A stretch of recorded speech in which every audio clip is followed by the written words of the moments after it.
Bienvenidos a todos y a todas. Esta mesa se titula Teoría Crítica, Estética y Cultura. Vamos a tener tres ponentes, tres participantes.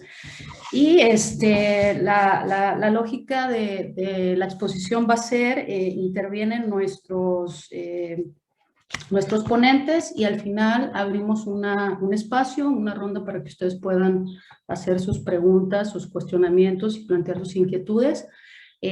Por cuestiones de organización, les vamos a pedir que las preguntas las hagan por el chat de la sala. Entonces les vamos a pedir que cerremos micrófonos, por favor. Las cámaras no, si ustedes no lo quieren así, pero los micrófonos sí, para que todo pueda discurrir de la mejor manera. Entonces vamos a comenzar con Germán Omar Amaya Velasco de la Universidad de Guadalajara.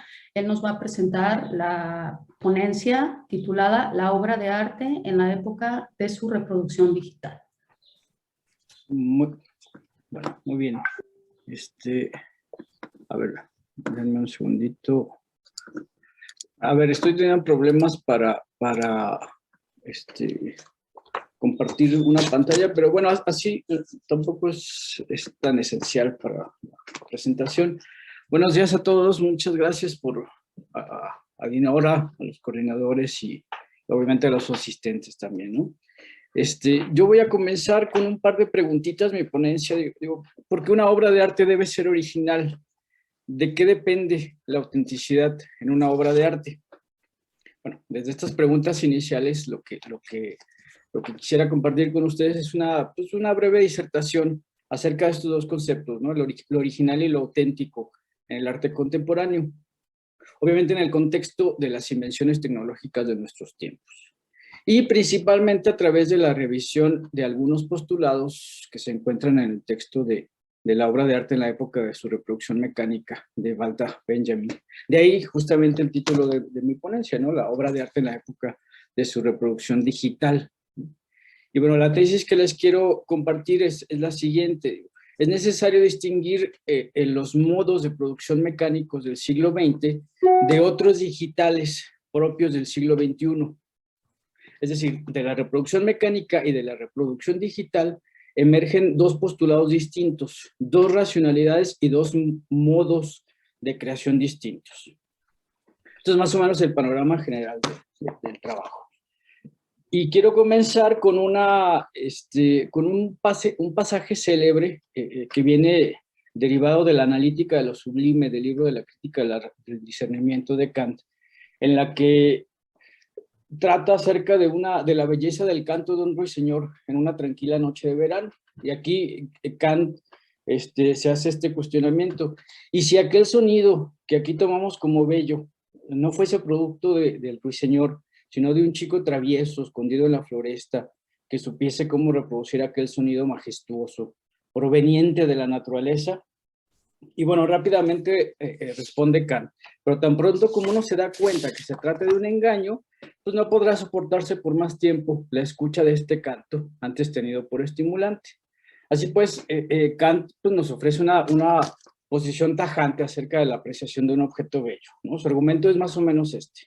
La naturaleza del objeto contemplado es una condición que asegura la autenticidad de la percepción de lo bello de quien contempla.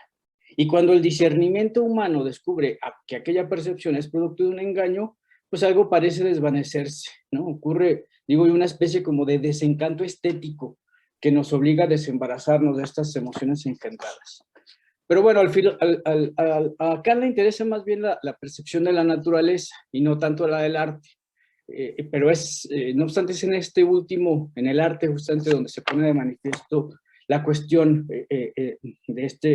que nos atañe en este momento, ¿no? ¿Por qué una obra de arte debe ser original? ¿De qué depende la autenticidad en una obra de arte contemporánea? Voy a hacer una pequeña pausa para distinguir lo original de lo auténtico. Lo original se refiere a un principio, a un nacimiento, tiene un trasfondo metafísico e incluso religioso, en el sentido que nos remite a la idea de una fuente primigenia de donde emana todo. Es esto por lo que en el ensayito que hace Michel Foucault titulado Nietzsche, la genealogía de la historia, dice, y aquí lo voy a citar, el origen está siempre antes de la caída, antes del cuerpo, antes del mundo, antes del tiempo. está del lado de los dioses y al narrarlo siempre se canta una teoría. Bueno, lo original entonces remite a una especie de abstracción acerca de una acción iniciática. Y para el caso de una obra de arte se trata de una creación, de la aparición de un objeto único sin antecedentes previos. Ahora bien, en cuanto al concepto del auténtico, este viene de la raíz griega auténticos, que se refiere a algo primordial, aquello que es dueño de sí mismo, que posee la autoridad para gobernar. Lo auténtico puede venir acompañado de su opuesto, el plagio.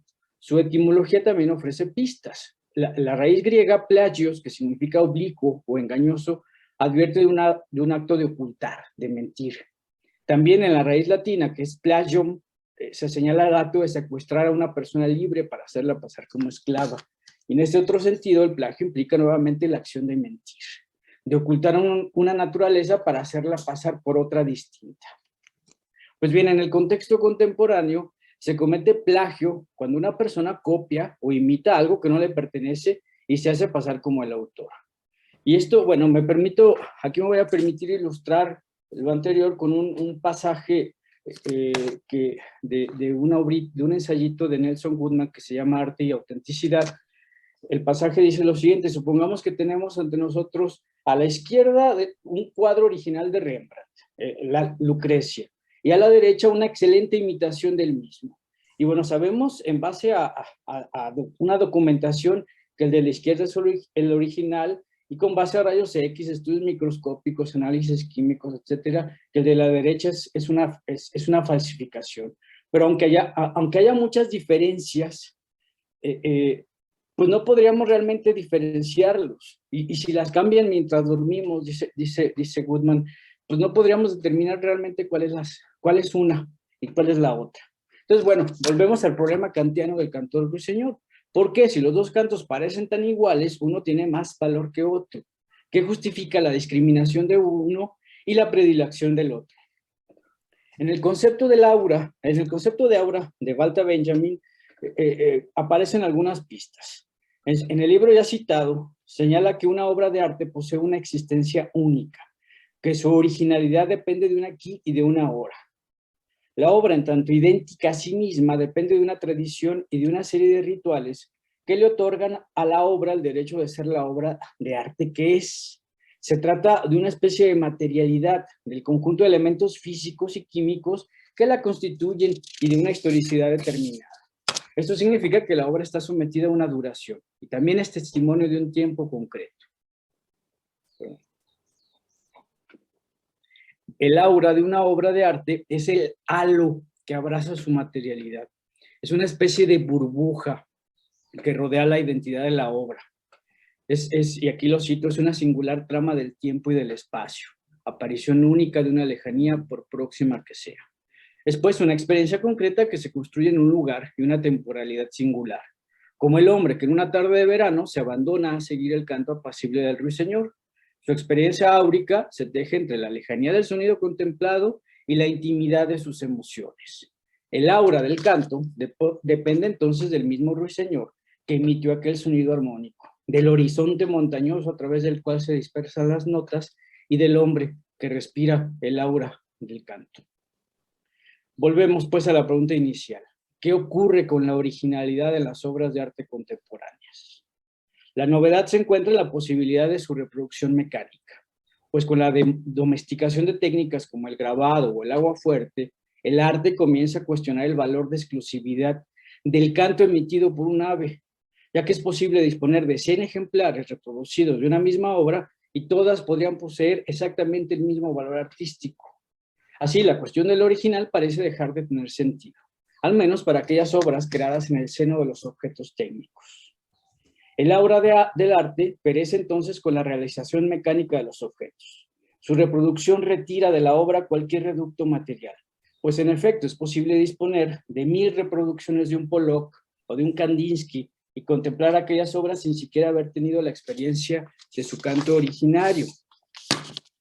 En breve, de las fauces del ruiseñor emana la originalidad de una experiencia. Es la fuente originaria del canto natural que asegura la autenticidad de la experiencia áurica. Su reproducción también es fuente de sensibilidad, pero es secundaria, de un valor menor en términos económicos y también como experiencia estética. Pero la reproducción mecánica de las notas de un ruiseñor hace posible que todos seamos capaces de escuchar su canto sin siquiera haber pisado la floresta de aquel hombre engañado. Con la reproducción mecánica aparece la masificación de los objetos artísticos y también una nueva forma de contemplación. Bueno, desde entonces una diversidad de artistas renombrados han desplegado nuevas formas de expresión artística para cuestionar el valor de la originalidad en la obra de arte y pensar en la posibilidad de la réplica y el reciclaje como un nuevo lenguaje artístico. Pero, ¿por qué un objeto puede ser arte si no se distingue de una mera cosa real? ¿Por qué un plátano pegado en una pared de una galería con cinta adhesiva o una caja de zapatos vacía presentada por Gabriel Orozco en una Bienal de Venecia, o la obra Una y tres sillas de Joseph Kosuth, compuesta por la imagen de una silla, la foto de una silla y la definición de la silla, o incluso la obra titulada Cabeza de Toro de Picasso, compuesta por un asiento viejo y un manubrio oxidado de bicicleta? ¿Por qué todo esto merece el título de obra de arte? El arte, en su época de reproducción técnica, obliga a pensar en las mutaciones conceptuales que hacen posible hablar de arte contemporáneo y al mismo tiempo en las variaciones que refieren a inéditos modos de hacer arte, distintas a las gráficas tradicionales, y dentro de las cuales deseo destacar una compleja relación con las tecnologías digitales. Por ejemplo, gráfica periférica, otras gráficas, gráfica electrónica, electrografía, poesía visual, ciberpoesía, tecnoarte, arte multimedia, arte interactivo, arte de los nuevos medios. Todos estos son términos que ponen en evidencia una complejidad que va más allá de una cuestión estética o estilística, donde la tecnología y los medios de comunicación asumen un papel protagónico en los modos de producción, circulación y recepción de arte. Pero ¿cuáles son estas mutaciones? Estamos pues en condiciones ya de distinguir lo que hemos nombrado al principio como un modo de reproducción mecánica y otro modo de reproducción digital. Aquí voy a recuperar un trabajo de Gilbert Simondon que se llama Del modo de existencia de los objetos técnicos, donde Simondon dice que un objeto técnico es un sistema mecánico que transforma, que manipula o ensambla formas de objetos materiales para crear nuevas relaciones con el mundo físico.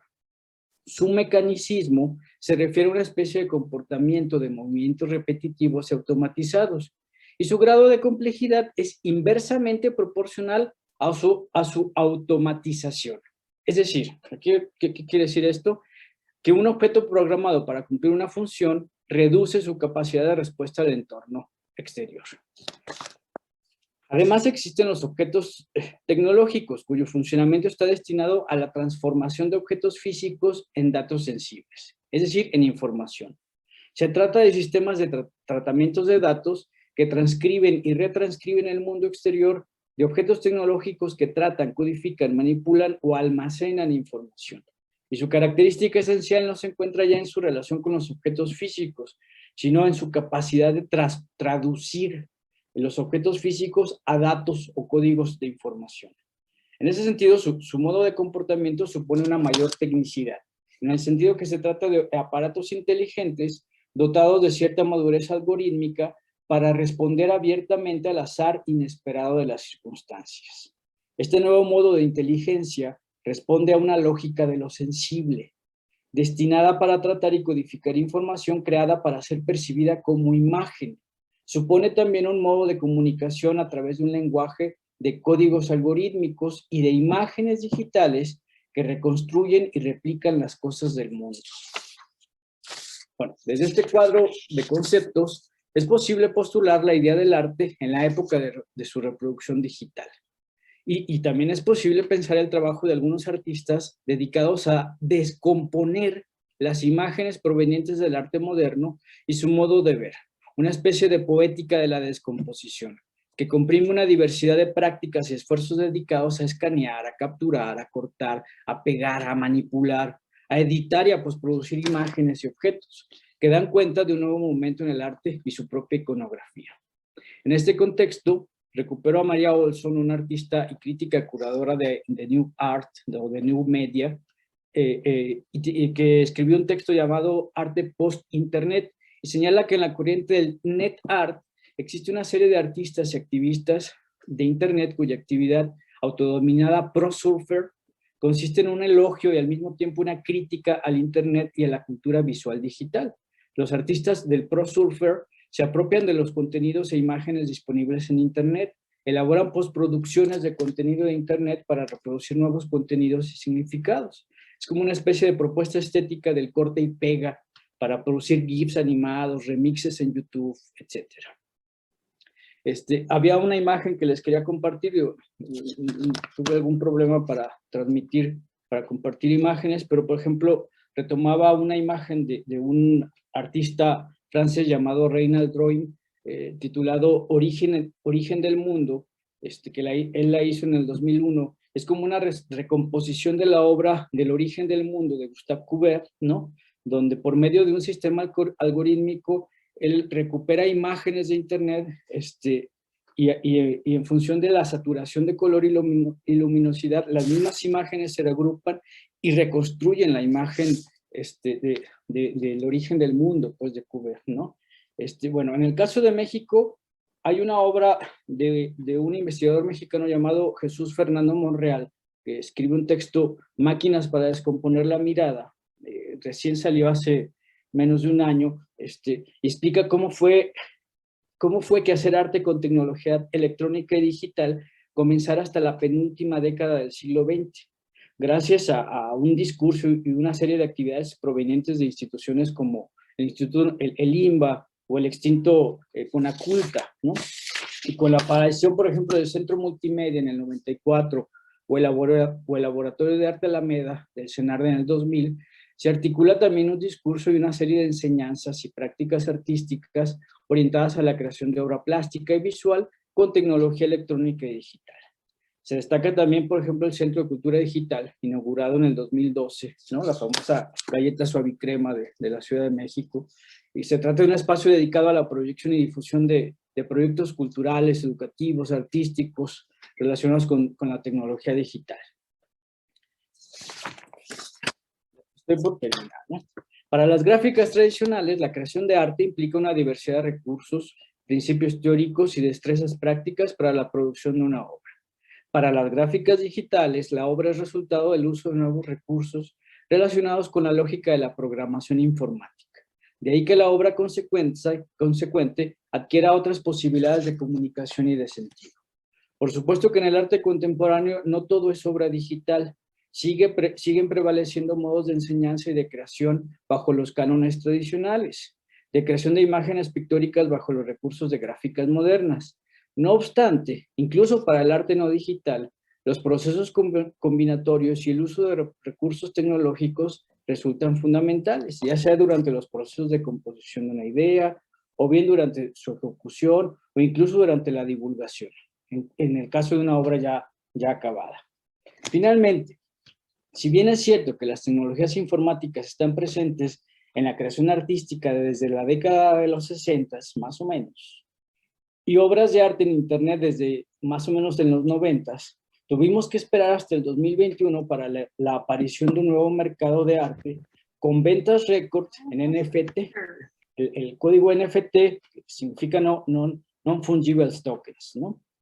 Y tal es el caso de una obra titulada Beeple de First Drop, ¿no? Cuya venta acaba de suceder en $6.600.000. ¿Qué es lo que se compró? El NFT, el código Non-Fungible Tokens. Un Non-Fungible Tokens es un certificado de autenticidad almacenado en el centro del registro seguro de las tecnologías blockchain. Son non-fungibles porque no equivalen a ninguna otra cosa, son únicas, de ahí su valor, porque no son intercambiables, de ahí la posibilidad de volver a pensar en la noción de aura y la autenticidad en Benjamin. No obstante, un archivo NFT es en realidad un archivo público que dirige a una pieza de arte digital. En otras palabras, cualquier persona, cualquier individuo puede acceder al archivo supuestamente único. En ese sentido, un NFT no representa ningún canto natural de un ruiseñor. En realidad se trata de una especie de mistificación económica de los códigos, de las criptomonedas, de la reconfiguración del mercado del arte que justifica la posibilidad de comprar el código informático del canto de un ruiseñor como una pieza de arte coleccionable a precios exorbitantes. Aquí termino mi trabajo. Muchas gracias por sus atenciones. Gracias de nuevo. Muchas gracias, Germán. Bueno, vamos a continuar con Víctor Manuel Hernández Márquez. Él nos acompaña de la Universidad Autónoma de Ciudad Juárez y nos va a presentar el trabajo Carl Mannheim y Max Horkheimer ante la crisis del mundo moderno. Bienvenido, Víctor. Muchas gracias, Dinora. Buenos días a todos. Pues dado que tenemos el tiempo muy limitado, paso a la lectura. A pesar de su proximidad, la relación entre Carl Mannheim y la Escuela de Frankfurt, y en particular con su líder, Max Horkheimer, no ha sido hasta el momento objeto de suficiente atención por parte de los estudiosos de la teoría crítica fuera del ámbito alemán. Martin Jay es, hasta donde alcanzo a vislumbrar, el primero en lengua inglesa en fijar su interpretación sobre la reacción de la escuela hacia el polémico libro de Mannheim, Ideología y Utopía, de 1929. Pero después no encuentro que se haya ido más allá de esta primera aproximación hasta la aparición relativamente reciente de Bromet del 2011 y Stoll del 2018. Una ligera diferencia se aprecia por parte de los estudiosos de la obra del sociólogo húngaro, lo cual es manifiesto si observamos que Jay se apoya en cierta medida en lo que se había hecho desde este otro lado. Hay varias razones que se pueden aducir para explicar esa falta de atención. Las más obvias son de carácter temático y aluden a la diferencia entre ambos proyectos con respecto a la forma de llevar a cabo la investigación social, la cual se tradujo en abierta rivalidad y hostilidad durante el inicio de la diáspora y el exilio en el mundo anglosajón. Otro motivo es la reacción airada entre los marxistas de la época ante el planteamiento de Mannheim sobre la teoría de la ideología y en particular a la crítica a Marx que se desprende de este enfoque. Más circunstanciales resultan los motivos asociados con el momento histórico en el cual apareció Ideología y Utopía, el cual no solo acalló muy temprano la polémica que despertó la aparición del libro y provocó el posterior exilio de su autor y de todos aquellos intelectuales de origen judío, sino que además determinó el trabajo subsecuente de Mannheim, pero también la de muchos otros, incluidos desde luego los miembros de la Escuela de Frankfurt. En lo que sigue, intentaré hacer una reconstrucción sustantiva de la forma como los proyectos de Mannheim y Horkheimer se cruzan y chocan. En la medida de lo posible, trataré de referirme a los comentarios que se han hecho sobre este desencuentro, aunque quedarán subordinados al planteamiento y desarrollo equilibrado que pretendo hacer al poner el acento en el desafío que representó el enfoque de Mannheim hacia la posibilidad misma de una teoría crítica y si la respuesta superó realmente o no el desafío. Por último, como he sido ubicado en esta mesa sobre teoría crítica, estética y cultura, quizá bajo el entendido de que aquello que caracteriza la teoría crítica frente a otros enfoques marxistas es precisamente la crítica a la sociedad capitalista por medio de sus manifestaciones culturales. Sin embargo, en cualquier caso, lo que sigue será un fragmento sobre la crisis del pensamiento que acompaña el tránsito de las sociedades tradicionales al mundo moderno, de la cual el nacimiento del autor, del artista, como dueño de una visión propia del mundo, figura como una de sus consecuencias más significativas.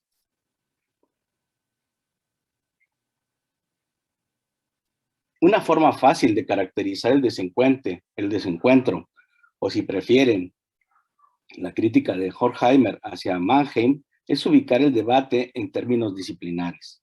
Es decir, entre la viabilidad de una teoría social como sociología o ciencia social y una filosofía social, o bien, como lo hizo el mismo Horkheimer, entre aquello que llamó la teoría tradicional frente a la teoría crítica. Otro modo de plantear la cuestión es entender las diferencias de enfoque entre dos tradiciones de pensamiento de orientación hegeliana, es decir, entre el hegelianismo húngaro como una Lukács y Mannheim y el hegelianismo propiamente alemán en la línea de Dilthey, del cual abrevan en distintos grados los principales miembros de la teoría crítica. Una combinación de ambas aproximaciones parece ser la mejor forma de alcanzar una visión más completa de la cuestión, y para entender las diferencias entre ambos tipos de hegelianismo, quizás sea conveniente indicar las fuentes de donde se nutren cada cual. En el caso de Lukács y Mannheim, se trata de un hegelianismo matizado por un neocantismo mediado por el influjo de Max Weber, mientras que en Horkheimer se hace el reconocimiento explícito sobre el valor de las investigaciones metodológicas de Dilthey, como, y cito aquí a Horkheimer, su sensibilidad para lo que Hegel denominó el espíritu absoluto. Fin de la cita. Sin que se niegue cuán distante se encuentran estas contribuciones de las realizaciones concretas de sus estudios históricos. Me refiero básicamente al estudio sobre Dilthey que hace Horkheimer en el segundo volumen de Teoría Crítica. Lo anterior requiere mayores comentarios y aclaraciones, dado lo poco nítidas que parecen a primera vista estas relaciones, pero sobre las cuales no es posible extenderse aquí. Por lo pronto, no debe sobreinterpretarse el vínculo entre Dilthey y Horkheimer, sobre todo en relación con el concepto de totalidad, cuya relevancia como categoría primera procede del marxismo holista, cuyos representantes cercanos a Horkheimer fueron Korsch y Lukács. En Mannheim, este concepto de totalidad le permite distinguir dos sentidos básicos de su teoría de la ideología, un sentido particular de carácter psicológico y un sentido como totalidad de carácter ontológico. En Horkheimer, este doble sentido tiene su análogo en la distinción entre razón subjetiva y razón objetiva en la crítica de la razón instrumental. Pero el análisis comparativo de ambos usos queda fuera de los alcances de esta intervención. Solo indicaré una diferencia importante entre ambos. La teoría de Mannheim se sitúa en el campo de la investigación de la sociedad real, es decir, en la forma como piensan los distintos grupos al interior de la sociedad. En cambio, la crítica de Horkheimer refiere a los patrones de pensamiento filosóficos presentes en la modernidad, siguiendo el tratamiento tradicional de la academia. Este contraste trastoca en varios sentidos las nociones de teoría tradicional y teoría crítica. Por otra parte, la influencia de Weber sobre Lukács y Mannheim tampoco debe oscurecer las críticas de ambos al primero, particularmente en cuanto a la obra crítica de Lukács a la sociología weberiana y de paso al mismo Mannheim en el capítulo 6 de El asalto a la razón. De cualquier forma, esas relaciones se vuelven más transparentes si se pone atención en el uso de los vocablos en cada uno de los autores, en especial con respecto a las denominaciones ciencias del espíritu y ciencias culturales empleadas para designar aquellas disciplinas que nosotros denominamos humanidades. Para decirlo de alguna forma, el ambiente sobre el cual se cierne la crítica de Horkheimer a Mannheim podría plantearse como una nueva versión de la querella entre los antiguos y los modernos en términos del reacomodo de los saberes que supuso el reconocimiento institucional y prestigio de las ciencias naturales frente a las humanidades. Llámense ciencias culturales o ciencias del espíritu.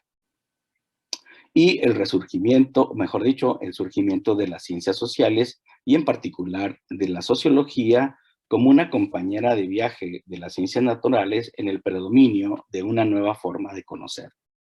Adoptar este punto de vista supone, desde luego, situar el ensayo programático sobre el propósito del Instituto de Investigaciones Sociales y el ensayo de Horkheimer, teoría tradicional y teoría crítica, como una reconversión, o si les parece más sugerente, una transvaloración de los papeles, en tanto que la filosofía como teoría crítica reaparece en la vanguardia, mientras que la sociología del conocimiento de Mannheim se asimila con la teoría tradicional.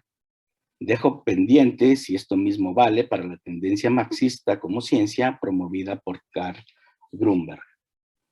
Este rechazo a las pretensiones de la nueva disciplina se hace patente en la pregunta escéptica que figura como título de la reseña crítica de Horkheimer, ¿un nuevo concepto de ideología?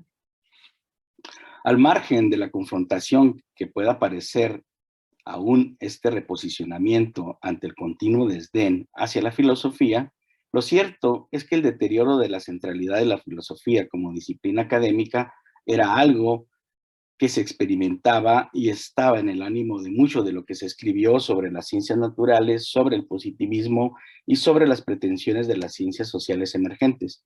Horkheimer admite este estado de cosas cuando observa de manera parca que, y cito, en los últimos periodos de la sociedad actual, las denominadas ciencias del espíritu tienen, por lo demás, un fluctuante valor de mercado. Deben limitarse a competir modestamente con las ciencias naturales, más afortunadas, cuya posibilidad está fuera de duda. Fin de la cita. Es claro, en la medida en que la autopresentación de la teoría crítica se sitúa más allá de la teoría tradicional, se piensa fuera del ámbito académico y por ende ajena a las determinaciones sociales a las cuales se halla la primera y que son, cito de nueva cuenta, cuestionadas por el pensamiento crítico. Fin de la cita. Sin embargo, es un hecho que esas pretensiones nunca se materializaron y por el contrario permanecieron, como lo hacen hasta el presente, confinadas a su enunciación y discusión dentro del ámbito académico. Lo cual tampoco debe sustraer la negación de su contribución a la transformación de la totalidad social, aunque tal transformación sea aún débilmente perceptible.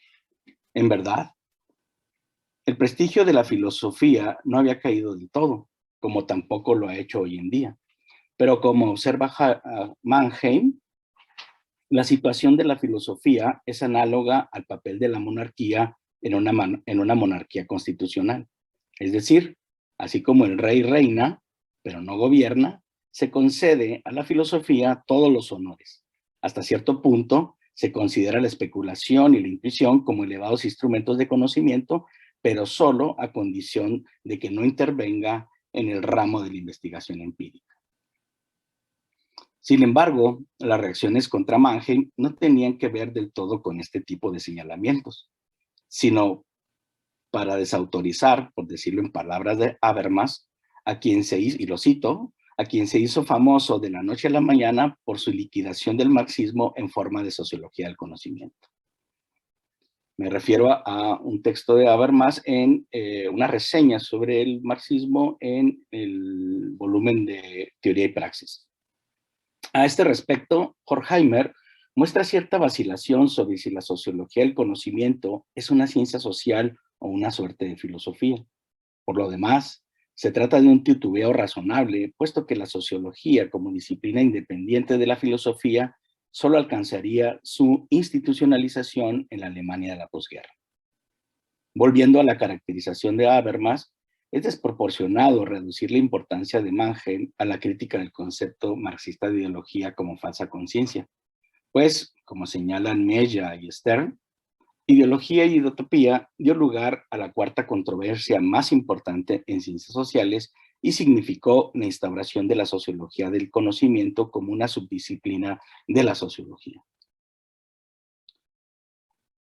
Entre los pocos estudios que se han hecho hasta la fecha de la teoría de la crítica de Horkheimer a Mannheim, Scholz ha procurado dar contexto a lo que denomina la sociología positivista del conocimiento.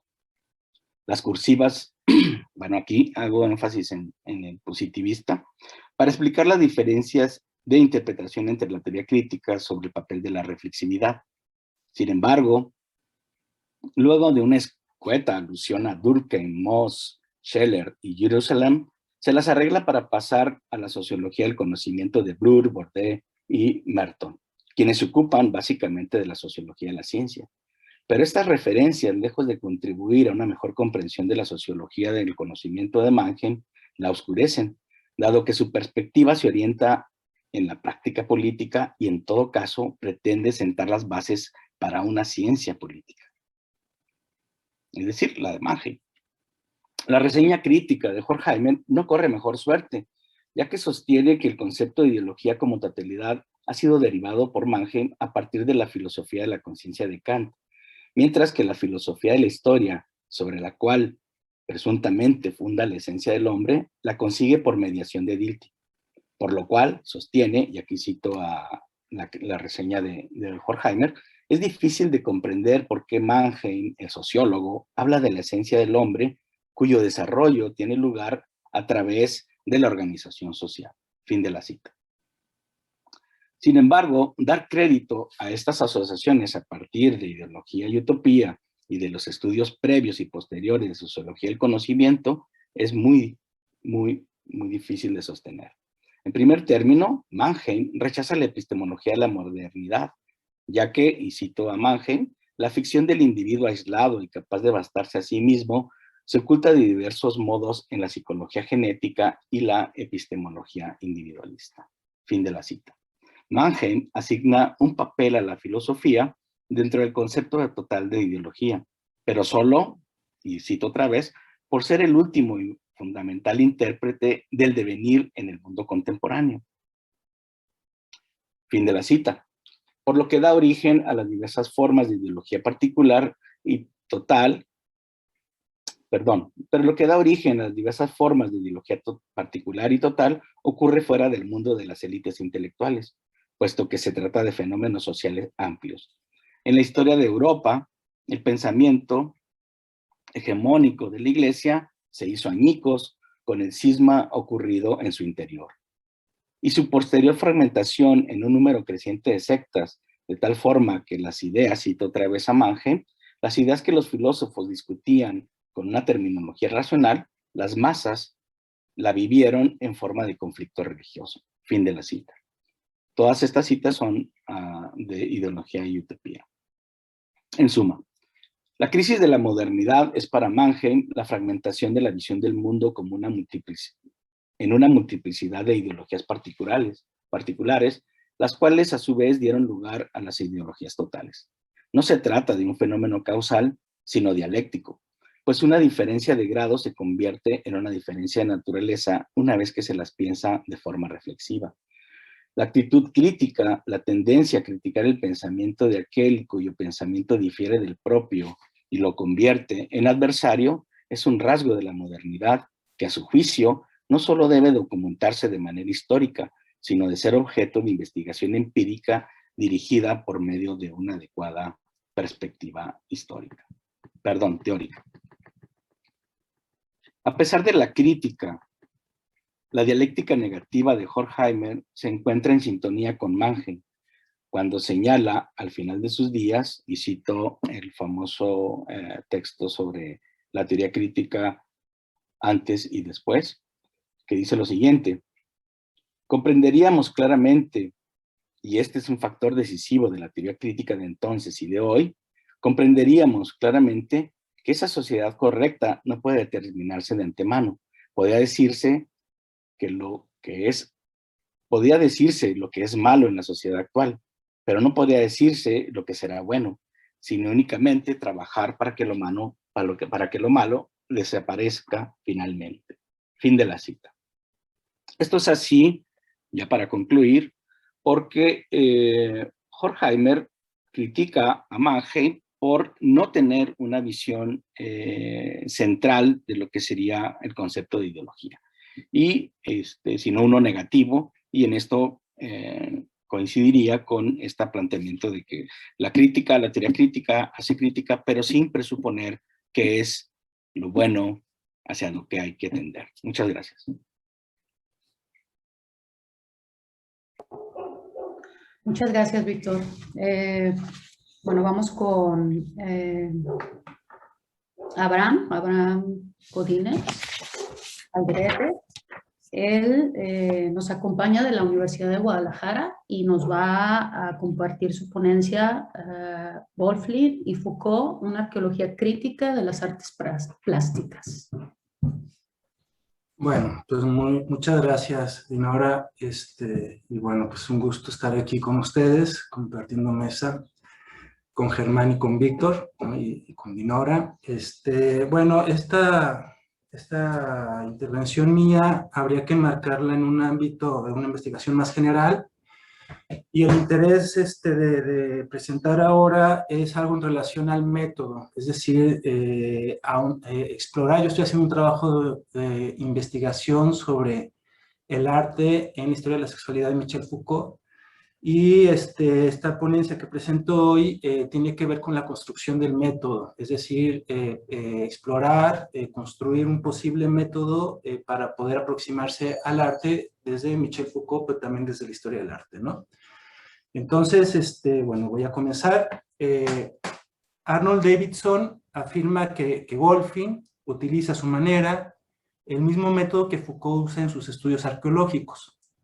Goldfin, a juicio de Hauser, escribió una historia del arte sin nombres, conformando espacios visuales específicos. En esta ponencia se pretende explorar esta afirmación que Davidson no desarrolló, con el objeto de aclarar las semejanzas metodológicas entre ambos autores, es decir, entre Foucault y Goldfin, para poder establecer un posible método de investigación basado en la arqueología crítica de las artes plásticas. Para cumplir con este objetivo se consideran dos textos de Goldfin, uno que se llama Renacimiento y Barroco, de 1888, y otro que se llama Conceptos Fundamentales para la Historia del Arte, de 1915, revisado por el autor en 1933. Luego se consideran dos textos en los que Foucault realiza interpretaciones sobre pintura, en específico Las palabras y las cosas, y una conferencia que dictó en Túnez que se llama La pintura de Manet. Bueno, son dos conferencias. Al final se establecen semejanzas y diferencias entre estos dos autores, es decir, entre Goldfin y Michel Foucault, ¿no? Entonces, bueno, comienzo.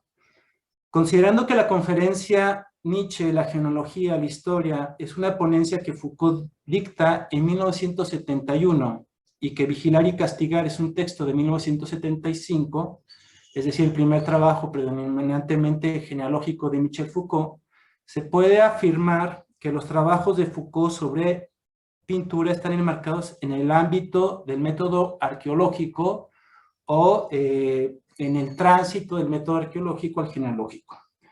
Aquí nos vamos a situar más bien en el ámbito arqueológico.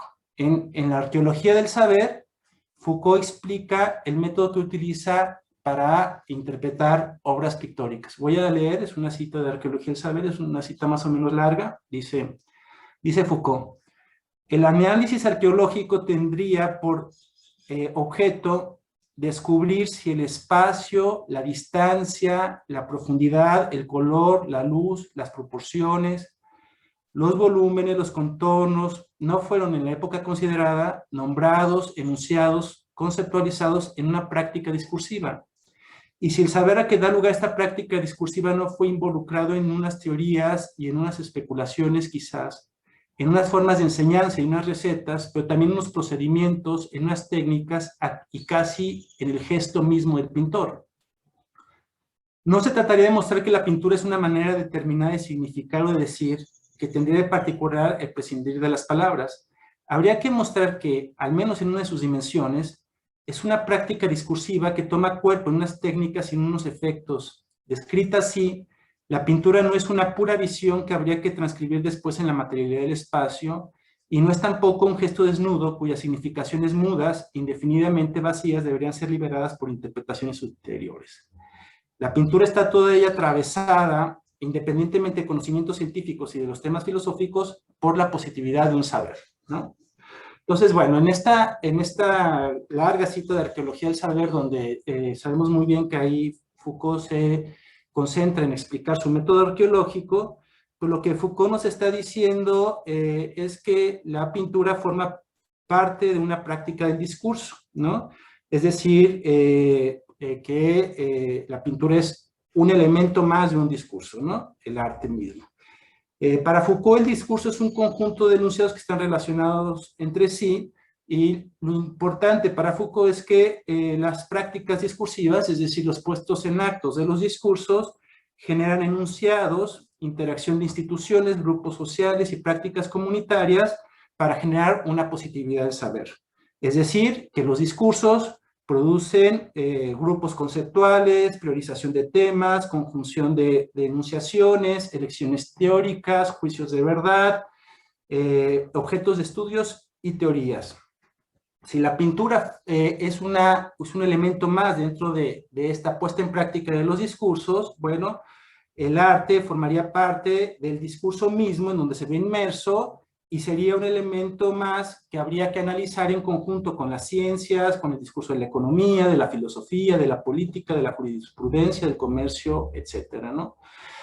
Si el objetivo de la arqueología es entonces definir el conjunto de condiciones según las cuales se ejerce una práctica discursiva, según la cual esa práctica da lugar a unos enunciados y unas experiencias nuevas, entonces la arqueología es un método que trabaja fundamentalmente con las condiciones de posibilidad del discurso. Es decir, cuando vamos a hacer un estudio arqueológico vamos a ver cuáles son las condiciones para que tal discurso pueda existir en cierta época, ¿no? Estas condiciones de posibilidad son objeto de interés también de Goldfin. Voy a citar a Goldfin en su libro Historia del Arte. Dice Goldfin: la sustancia material imitativa puede ser de todo lo diferente que se quiera, pero lo decisivo es que en el fondo de la interpretación hay acá y allá otro esquema óptico, un esquema que radica mucho más hondo que en el mero problema de la evolución imitativa y condiciona tanto el fenómeno de la arquitectura como del arte representativo. Fin de la cita. Es decir, que en esta cita de Goldfin lo que vemos es que Goldfin trasciende cualquier pretensión de hacer sus estudios de arte basados en la mímesis, es decir, no es la imitación que también se imita la realidad para poder interpretar una obra de arte, sino el acento que pone Goldfin es en algo que él llama esquema óptico. No es el progreso de la mímesis, sino el análisis del esquema óptico de cada época, lo que según Goldfin es la tarea más importante de la historia del arte, ¿no? Es decir, que de alguna manera, así como Foucault va a la historia para encontrar estos discursos que producen una positividad del saber, Goldfin de alguna manera similar va a la historia, pero no para descubrir discursos, sino para descubrir lo que él llama estratos ópticos. Para explicar este tipo de método basado en el estudio del esquema óptico, Goldfin realiza una distinción cualitativa entre las formas pictóricas del arte clásico del 500 y el arte barroco del 600. Entre ambos, dice Goldfin, hay dos esquemas ópticos. El arte clásico se caracteriza por ser una representación lineal, superficial, cerrada, múltiple y pretende una absoluta claridad. Y el arte del barroco del 600 se caracteriza por ser una representación pictórica, profunda, abierta, unitaria y exhibe una claridad solamente relativa. Para ejemplificar esto, Goldfin realiza una comparación entre Durero y Rembrandt y yo voy a... Bueno, yo no sé cómo se podrá presentar algo porque traigo una presentación y, a ver, compartir pantalla. Sí, está activada la opción de que... Ajá. Ahí está, ¿va? Bueno. Entonces... bueno, para ejemplificar esto, Goldfin realiza una comparación entre Durero y Rembrandt. En Durero dice la representación es lineal, aquí vemos un autorretrato de Durero, ¿no? Lo que significa que la imagen nos hace seguir la línea con lo que está formada. Los bordes orientan la visión, estableciendo una imagen táctil, es decir, pareciera que los dedos pueden tocar el borde de la figura. El modo de este esquema óptico establece una separación radical entre una y otra forma, y por eso da lugar a una representación de múltiples figuras. En el caso de Rembrandt, dice Goldfin, se presenta una forma en forma de manchas, ¿no? La visión se sustrae de los bordes y eso es lo que da en el barroco otro esquema óptico que se basa precisamente en algo que Goldfin llama efecto pictórico. Voy a citar a Goldfin, dice: cuando Durero o Cranach colocan un desnudo destacándose como algo sobre un fondo oscuro, los elementos permanecen fundamentalmente separados. El fondo es el fondo, la figura es la figura, y la Venus o la Eva que vemos ante nosotros hace el efecto de silueta blanca sobre el negro realce, ¿no? Este es el caso de este autorretrato de Durero, y este es una Venus de Cranach, ¿no? Es decir, el esquema óptico es seguir la línea, ¿no? Dice, una especie de contorno que nos daría la sensación de hasta poder tocar.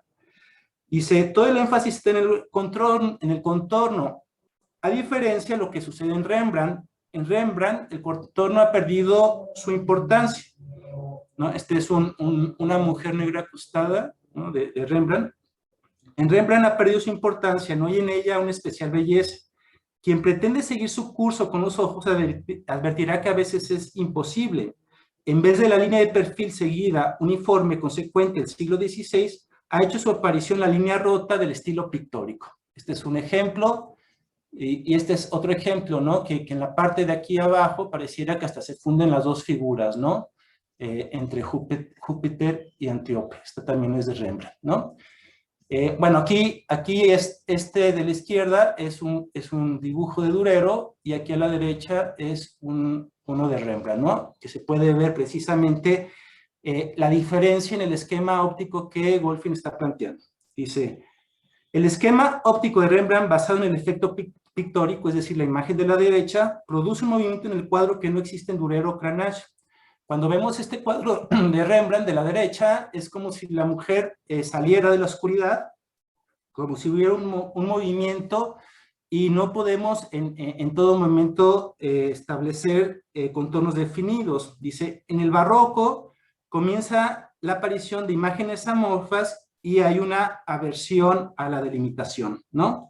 Según Goldfin, en el ámbito del barroco del siglo XVII acontece un tipo de pintura que abandona el tacto y se expresa de modo puramente visual. Dice Goldfin, la imagen táctil se ha convertido en una imagen visual. Hay un cambio de orientación, el más capital que conoce la historia del arte. Bueno, sigo leyendo. Cuando Foucault dice que no se puede hablar en cualquier época de cualquier cosa, se sitúa en el mismo principio metodológico de Goldfin, quien señala que no todo es posible en todos los tiempos. Para Goldfin, la técnica no crea un estilo, sino que allí donde se habla de arte, lo primero es un sentimiento formal de cierta época, un esquema óptico que pertenece a cada época y que hace posible que tal artista lleve a cabo tales obras, ¿no? Un esquema óptico es diferente a un discurso porque el primero es prioritariamente visual y el segundo se conforma de relaciones entre enunciados. Es decir, esta analogía que queremos establecer entre Foucault y Goldfin es problemática porque Goldfin lo que le da lugar prioritario es precisamente a el esquema óptico, y Foucault lo que le da prioridad es al discurso, ¿no? Y bueno, el esquema óptico es puramente visual, está conformado por imágenes, y el discurso está conformado por relaciones entre enunciados y elementos heterogéneos, ¿no? Sin embargo, en ambos estudios de Goldfin y Foucault hay puntos de contacto, ¿no? Como cuando Goldfin se pregunta, ¿qué tiene que ver el gótico con el feudalismo o con la escolástica? Y cómo pasar de la doctrina jesuítica al estilo barroco. Es decir, para Goldfin el problema principal es saber qué relación hay entre un esquema óptico, que es lo que él estudia, y cierto discurso, ciertas ideas de cierta época, ¿no? Tal vez el problema metodológico clave que nos puede establecer aquí el diálogo entre Goldfin y Foucault es una cita que está en la Arqueología del Saber y que dice esto. Voy a citar a Foucault. Dice, cuando se habla de un sistema de formación, no se entiende únicamente la yuxtaposición, la coexistencia o la interacción de elementos heterogéneos, instituciones, técnicas, grupos sociales, organizaciones perceptivas, relaciones entre discursos diversos, sino su entrada en relación y bajo una forma bien determinada por la práctica discursiva, ¿no? Hasta ahí la cita.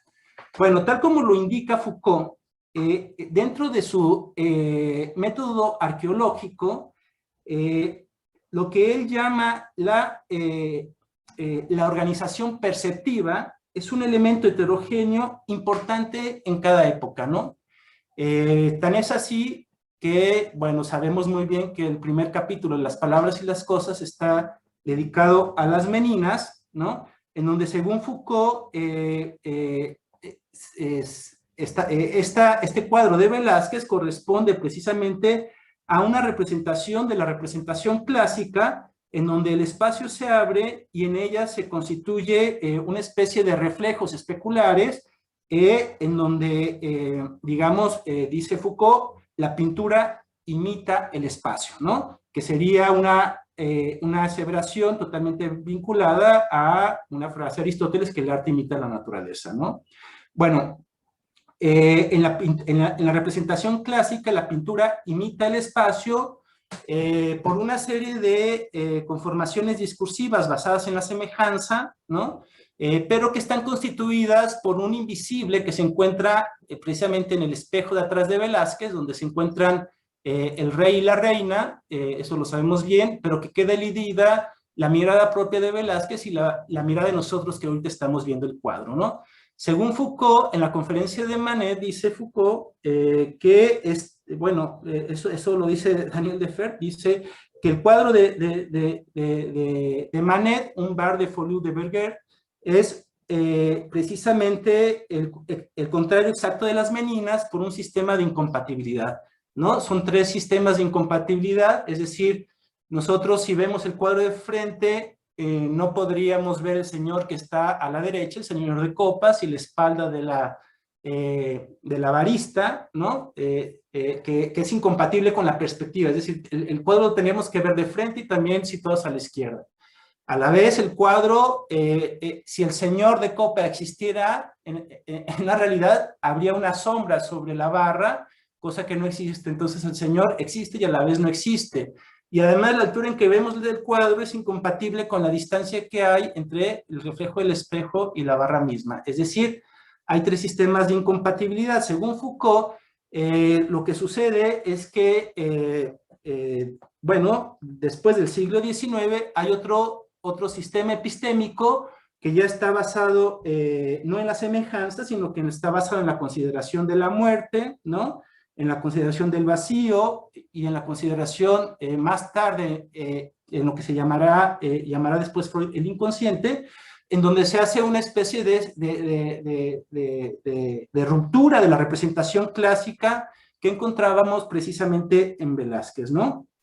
Bueno, si nosotros nos concentramos precisamente en los análisis de pintura de Foucault, ¿no? Que hace en Las palabras de las cosas y que hace en sus conferencias sobre Manet, lo que vemos es que para Foucault, lo que él llama precisamente la organización perceptiva es un elemento más de un conjunto de elementos heterogéneos dentro de una formación discursiva que se pone en acto en una época, ¿no?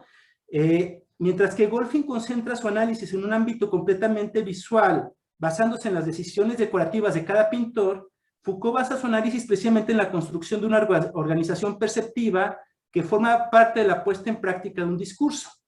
Es decir, que tomando en cuenta estas distinciones, sin pretender establecer una identidad entre ambos autores, se puede decir que hay algunas coincidencias entre el análisis de Goldfin y Foucault que hace posible la construcción de un método arqueológico crítico para estudiar artes plásticas. Estas semejanzas que encontramos son, o sea, es decir, a pesar de estas diferencias, que para Foucault la organización perceptiva es un elemento más de los elementos heterogéneos que se pone en juego en una práctica discursiva, y para Goldfin el esquema óptico es el objeto principal de su estudio, y aunque Goldfin se pregunta qué relación tiene ese esquema óptico con relación a las ideas de una época, podemos situar precisamente que en ambos autores se estudia, y el objeto de estudio es las condiciones de posibilidad del arte, es decir, no es estudiar a los artistas en específico, sino estudiar qué es lo que hace posible que tal obra existe, que tal artista haya existido, ¿no?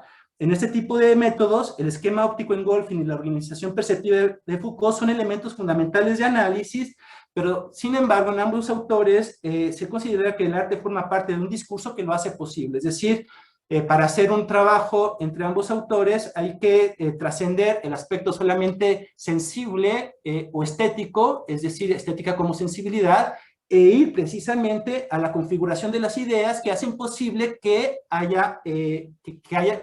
exista un tipo de representación específico, ¿no? Un esquema óptico de cada época. El arte, por lo tanto, en este sentido arqueológico crítico, no solamente es sensitivo, sino que forma parte de un conjunto de concepciones e ideas presentes y preponderantes en una época, ¿no? Bueno, en los pequeños 20 minutos, espero no haber ido muy veloz, y hasta aquí dejo mi ponencia, ¿no? Muchas gracias por la escucha. Muchas gracias, Abraham. Nada más el cierre, todo lo demás muy bien, con mucha parsimonia. Muchas gracias por la presentación. Gracias a todos nuestros ponentes. Pues bueno, vamos a abrir entonces una ronda de preguntas. Les pedimos que dejen sus preguntas en el chat por cuestiones de organización. Hay una primera que abre la ronda. La voy a plantear, es para ti, Abraham. Abraham te preguntan que más allá de la conferencia de Túnez sobre Manet, ¿qué otro estudio ofrece Foucault para el estudio concreto del arte? Bueno, y en este sentido, ¿existen condiciones suficientes como para reconstruir un modelo de comprensión Foucaultiana sobre el arte? Sí, ese es precisamente el problema, ¿no? Yo lo que he encontrado es que Foucault, sobre todo en su etapa arqueológica, se interesó bastante por el arte y Historia de la locura construye precisamente su concepción de la locura trágica, basándose precisamente en pinturas del Bosco, ¿no? Es decir, en Historia de la locura hay muchas referencias al arte, sobre todo en el primero y segundo capítulo. En Las palabras y las cosas, un capítulo sobre las meninas, y bueno, después están las conferencias de Túnez, ¿no? Que están sobre Manet, y hay un escrito sobre Magritte, ¿no? Y correspondencia que establecía Foucault con Magritte, ¿no? Pero yo creo que Foucault después, su prioridad de interés comienza a ser las relaciones entre discurso y poder, ¿no? Ya en sus estudios genealógicos, y creo que él mismo deja, ¿no? Todas estas referencias al arte se dejan, y al final de su época, bueno, Foucault construye historia de la sexualidad basándose en discursos, y por más que se lee, no hay referencias precisamente al arte, ¿no? Entonces, precisamente nos toca a nosotros hacer una reescritura, por ejemplo, de historia de la sexualidad a partir del arte, que es lo que estoy haciendo yo, pero para hacerla necesitamos de construirnos de un método posible, de un método que no solamente sea discursivo, sino que nos dé elementos de análisis visual. Y por eso recurrimos a Goldfin, porque Goldfin es, entre los teóricos de la historia del arte, el que más se puede aproximar al método arqueológico de Foucault, al buscar ya no discursos, sino buscar esquemas ópticos. Entonces digamos, esa ausencia en Foucault se puede, bueno, estamos intentando ver si Goldfin nos permite construir este método que no se contradiga con el método arqueológico de Foucault, para poder hacer reconsideraciones de arte desde los planteamientos Foucaultianos, ¿no? Muchas gracias, Abraham. Bueno, hay un par de preguntas, las voy a plantear. Ustedes deciden quién las responde. Dice, la primera de ellas, desde esta perspectiva de apreciación y análisis del arte, en el ámbito de la enseñanza, aprendizaje en el aula y a distancia, ¿cómo se evaluaría desde la teoría crítica? Está en el chat, ¿eh? Está en el chat la pregunta, por si ustedes la quieren ver directamente. Es de Lisette. Y hay una pregunta relacionada con ella. La siguiente dice, ¿qué corrientes artísticas visuales podrían estar más ligadas con la teoría crítica? A ver, respecto a la primera pregunta, me cuesta un poco entenderla, como que falta algo. ¿Hay algo a la pregunta? ¿Ya la leíste? Supongo sí, que se refiere desde la perspectiva de la teoría crítica, ajá, ¿no? Desde esa perspectiva de apreciación y análisis de desde la teoría crítica, ¿cómo se evaluaría la enseñanza y aprendizaje en el aula y a distancia, ¿no? Es decir, ¿qué pertinencia tiene, qué valor tiene el análisis del arte a partir de la teoría crítica? Sí, digo, finalmente la teoría crítica es un modo de aproximación y de estudio, en este caso del arte, ¿no? Y en este contexto también de la educación, pues también habría a ver, se detuvo, no sé si me siguen,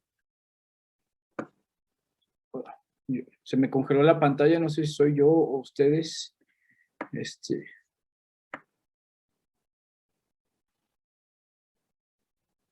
Está bien su imagen, maestro. Allá. Ok, sí, ya veo que soy solo yo. Entonces, en esta lógica, pues es que ¿cómo se evaluaría la apreciación artística? En el fondo, lo que permite la teoría crítica son una serie de herramientas en términos teóricos, en términos incluso de una teoría estética que permite evaluar y valorar ciertas dinámicas desde estas praxis entre políticas interpretativas, de dinámicas históricas, de dinámicas sociales, y por ejemplo el caso de Abraham que nos expone también pues una posibilidad de estudiar el arte desde estas visiones, por ejemplo en el caso de Michel Foucault, ¿no? Y es un poco también de ahí se deriva la inquietud, la pregunta que le hacía Abraham, porque en el fondo yo considero desde hace algún tiempo considero que lo que Foucault hace es una especie como de diagnóstico de la cultura a lo largo de la historia, ¿no? A lo largo de la historia de la cultura occidental, pues, ¿no? Y cuando hablo de un diagnóstico, así como lo hace un médico cuando evalúa a un paciente, reconoce como las condiciones sintomáticas, ¿no? Y en ese sentido, a mi juicio, lo que aparece, el arte aparece como otra condición sintomática, ¿no? Es decir, como otra condición desde la cual florecen una diversidad de discursividades de la cual se reconstruye esta cuestión, ¿no? Un poco por ahí va mi inquietud. Y respecto a la pregunta que hace Ernesto, híjole, pues yo creo que cualquier manifestación, cualquier corriente artística puede estar ligada a una teoría crítica, ¿no? Pero bueno, pensando ya concretamente en posiciones ideológicas, pues podríamos pensar concretamente en el muralismo mexicano, donde hay realmente ya una actitud política concretamente desde la cual se establece también una praxis, una reflexión en torno a las condiciones políticas de lo humano. Pues. Okay. Sí, adelante. Sí, yo coincido.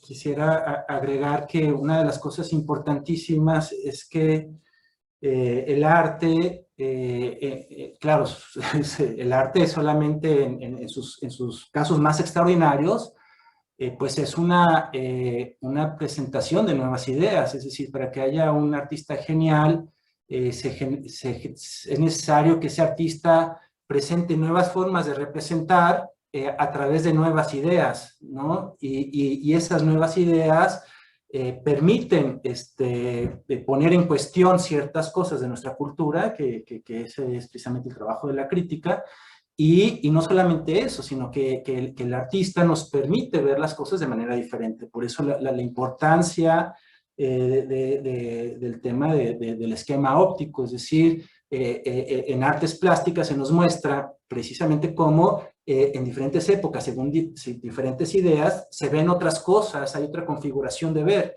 Entonces el arte nos permite ver de diferente manera.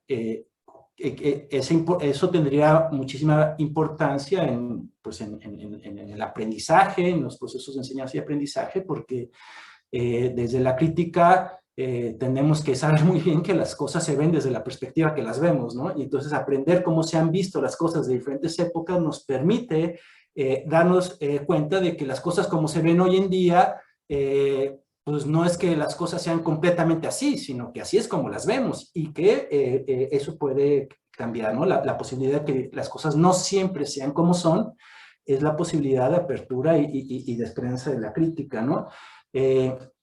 Que bueno, que yo quisiera preguntarle algo a Víctor Hernández en relación a su ponencia, ¿no?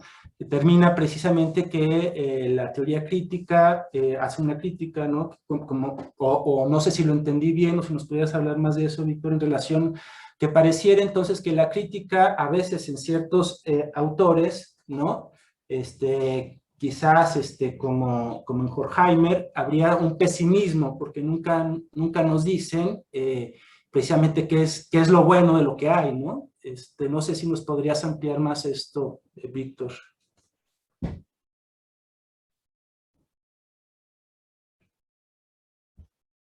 ¿Ya se fue?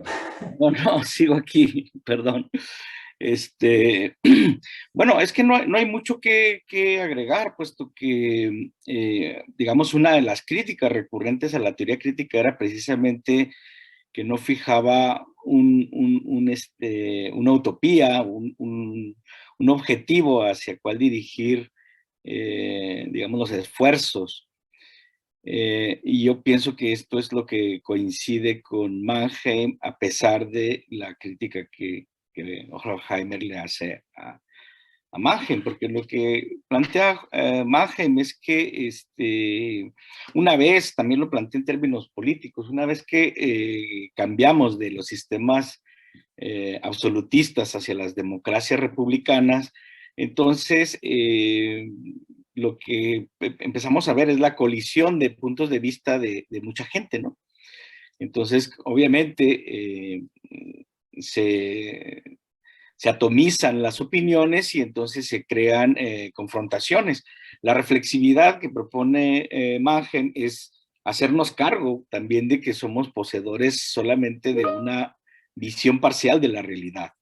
Y que bueno, y que cuando criticamos al otro, pues seamos conscientes que también la crítica que le hacemos al otro también se nos puede devolver en los mismos términos.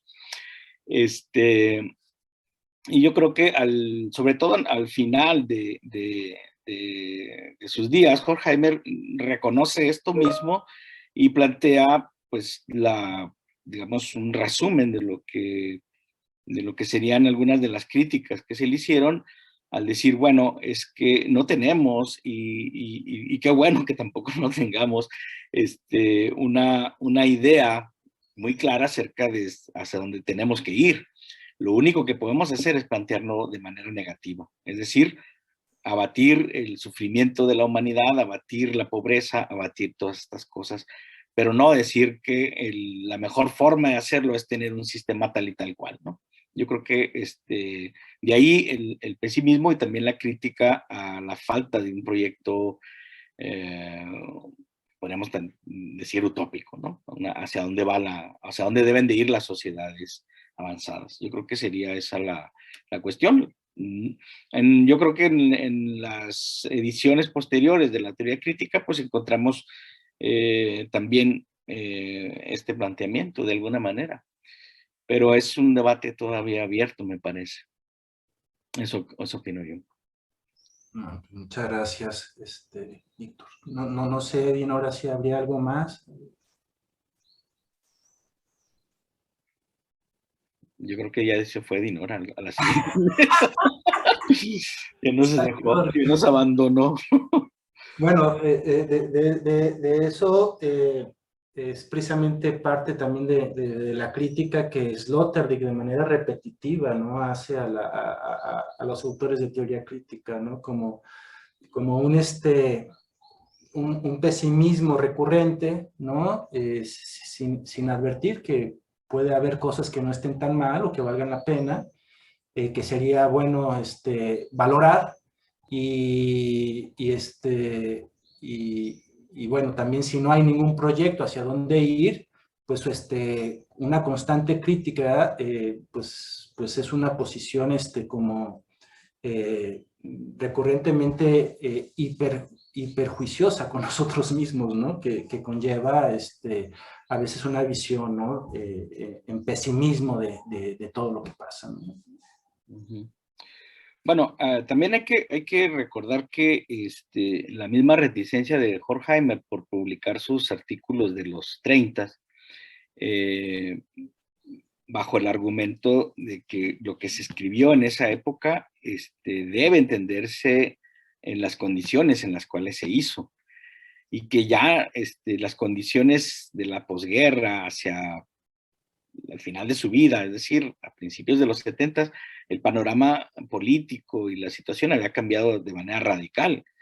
Por eso él trata, o como dice el mismo Habermas, ¿no? Que los volúmenes de la revista estaban en el sótano, bien resguardados para que nadie los pudiera consultar, ¿no? Precisamente para evitar, no como una autocensura, sino para evitar que se usaran de manera irreflexiva y se trasladaran a la situación actual. Y me parece que digamos, esa reserva de Horkheimer estaban plenamente justificadas, puesto que esos escritos, los de la década de los 30, pues están marcadas obviamente por el ascenso del nazismo, obviamente por la diáspora, y obviamente estaban llenos de este pesimismo del cual hablas, ¿no? Y yo creo que hay una visión ligeramente más optimista en las décadas posteriores, ¿no? Sobre todo a partir de la década de los 60, aunque recordemos que el texto de la teoría crítica antes y después es un texto que no deja de tener también un cierto sentimiento de pesadumbre, porque era una conferencia que él iba a dar junto con Adorno, y cuando la va a dar, Adorno fallece de manera inesperada, ¿no? Entonces, se sale del script, por decirlo de alguna manera.